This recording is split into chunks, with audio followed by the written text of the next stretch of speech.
अगर आप या आपके घर में कोई इंसुलिन लगाता है तो ये वीडियो बीच में मत छोड़िएगा, क्योंकि एक गलत जगह पर लगाई गई इंसुलिन, एक गलत तरीके से रखी हुई इंसुलिन आपकी शुगर को कंट्रोल करने के बजाय आपको आईसीयू तक पहुंचा सकती है। पिछले महीने मेरे पास एक मरीज आए, रोज इंसुलिन लगा रहे थे, डोज भी बढ़ती जा रही थी, लेकिन शुगर फिर भी 400 के पार। वजह क्या निकली? वो 5 साल से शरीर के एक ही जगह पर इंसुलिन लगा रहे थे। और सबसे डरावनी बात, ज्यादातर डायबिटिक पेशेंट को ये बेसिक बातें पता ही नहीं होती हैं। तो आज के इस वीडियो में मैं आपको इंसुलिन की पूरी A to Z गाइड दूंगा, टाइप से लेकर स्टोरेज तक। तो अंत तक जरूर देखिए, क्योंकि आखिर में मैं आपको एक ऐसी गलती बताऊंगा जो लाखों लोग रोज कर रहे हैं। अब पहला, इंसुलिन के टाइप्स। सबसे पहले समझते हैं, इंसुलिन एक जैसी नहीं होती है, अलग अलग काम के लिए अलग इंसुलिन आती है। पहला, रैपिड एक्टिंग इंसुलिन, जैसे इंसुलिन एस्पार्ट और लिस्प्रो, ये खाना खाने के ठीक पहले या तुरंत बाद ली जाती हैं। दूसरा, शॉर्ट एक्टिंग, जैसे रेगुलर इंसुलिन, इसे खाने के 30 मिनट के पहले लिया जाता है। तीसरा, इंटरमीडिएट एक्टिंग इंसुलिन, जैसे कि एनपीएच इंसुलिन, ये धीरे धीरे असर करती है और लगभग 12 घंटे तक चलती है। चौथा, लॉन्ग एक्टिंग इंसुलिन, जैसे ग्लार्जिन या डेग्लूडेक, ये आपके पूरे दिन या रात भर के लिए बेसिक कवरेज देती है, इसे बेसल इंसुलिन भी कहते हैं।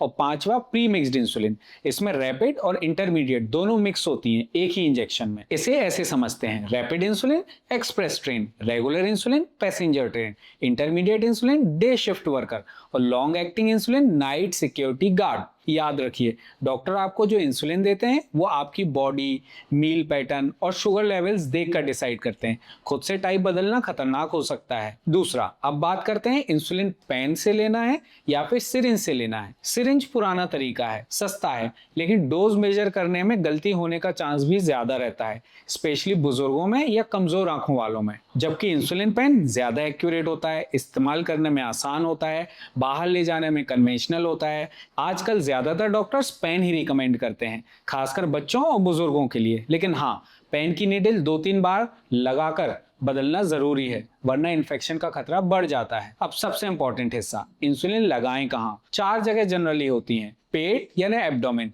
जहां सबसे तेज एब्जॉर्प्शन और सबसे कॉमन जगह है। दूसरा, थाई यानी हमारी जांग, थोड़ा धीमा एब्जॉर्प्शन होता है। तीसरा, बाजू यानी अपर आर्म। और चौथा, कूल्हे यानी बटक्स में, जहां सबसे धीमा एब्जॉर्प्शन होता है। अब यहीं पर वो गलती आती है जो मैंने शुरुआत में बताई थी, लोग बार बार एक ही जगह पर इंसुलिन लगाते रहते हैं। इससे क्या होता है, स्किन के नीचे जो फैट होता है वहां गांठें बन जाती हैं, जिसे लिपोहाइपरट्रॉफी कहते हैं। और जब ऐसी जगह पर इंसुलिन बार बार लगती है तो वो एब्जॉर्ब नहीं होती और शुगर भी कंट्रोल नहीं होता। इसलिए रोटेशन जरूरी है। एक सिंपल तरीका याद रखें, अपने पेट को क्लॉक की तरह यानी घड़ी की तरह समझें और उस क्लॉक के अराउंड गोल में इंसुलिन लगाते रहें। अब बात करते हैं इंसुलिन को स्टोर कैसे करना है। यहाँ सबसे ज्यादा गलतियां होती हैं। अनओपन्ड इंसुलिन, यानी जो इंसुलिन अभी तक खुला नहीं है, हमेशा फ्रिज में रखें, 2 डिग्री से 8 डिग्री सेल्सियस के बीच, कभी फ्रीजर में नहीं, क्योंकि जमी हुई इंसुलिन बेकार हो जाती है। एक बार खोली हुई इंसुलिन, इसे कमरे के तापमान पर रखा जा सकता है, लेकिन 28 से 30 दिन के अंदर इस्तेमाल कर लेनी चाहिए, उसके बाद उसका असर खत्म होने लगता है। सीधी धूप, गर्मी या गाड़ी की डिक्की में इंसुलिन रखना सबसे खतरनाक हो सकता है। इससे इंसुलिन के सारे प्रोटीन्स डीनेचर हो जाते हैं और इंसुलिन दिखने में तो नॉर्मल रहेगी लेकिन काम नहीं करेगी। भारत में गर्मियों में कार के अंदर टेम्परेचर 50 डिग्री सेल्सियस से ऊपर तक चला जाता है। सिर्फ 2-3 घंटे में कार में रखा इंसुलिन खराब हो सकता है। अब बात करते हैं इंसुलिन की टाइमिंग की, कि इंसुलिन लगाना कब है। टाइमिंग में सबसे कॉमन गलती होती है इंसुलिन लेने के बाद खाना खाना भूल जाना या समय पर ना खाना। इससे हाइपोग्लाइसीमिया यानी शुगर अचानक गिरने का खतरा बढ़ जाता है, जो कई बार जानलेवा भी हो जाता है। तो रैपिड एक्टिंग इंसुलिन खाने से ठीक पहले, लॉन्ग एक्टिंग इंसुलिन रोज एक ही समय पर लें। टाइमिंग बदलने से अक्सर उतार चढ़ाव ज्यादा होता है। अगर डोज मिस हो जाए तो घबराइए मत, लेकिन खुद से डबल डोज भी मत लीजिए। अगर याद आते ही थोड़ा समय बचा है तो ले लीजिए। अगर अगली डोज का वक्त पास आ गया है तो मिस हुई डोज को छोड़ दीजिए। कभी भी 2 डोज एक साथ मत लीजिए, इससे शुगर खतरनाक तरीके से नीचे जा सकती है। अब बात करते हैं ट्रैवल और फास्टिंग के समय क्या करना है। तो ट्रैवल के दौरान इंसुलिन को कूलिंग बैग या इंसुलेटेड पाउच में रखें। कभी चेक्ड इन लगेज में मत डालिए जहां पे टेम्परेचर बहुत ज्यादा होता है।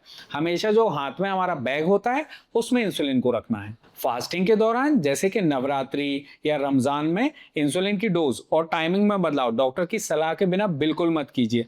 फास्टिंग में हाइपोग्लाइसीमिया का खतरा बहुत बढ़ जाता है, इसलिए डोज एडजस्टमेंट डॉक्टर से करवाना जरूरी है। अगर आपके घर में कोई डायबिटिक पेशेंट है तो ये वीडियो उन्हें जरूर भेजिए, शायद यही एक वीडियो उनकी अगली आईसीयू विजिट को रोक सकता है। अगर आपको ये जानकारी वैल्यूएबल लगी तो वीडियो को लाइक कीजिए, चैनल को सब्सक्राइब कीजिए और कमेंट में अपना सवाल पूछिए, मैं उसका जवाब जरूर दूंगा।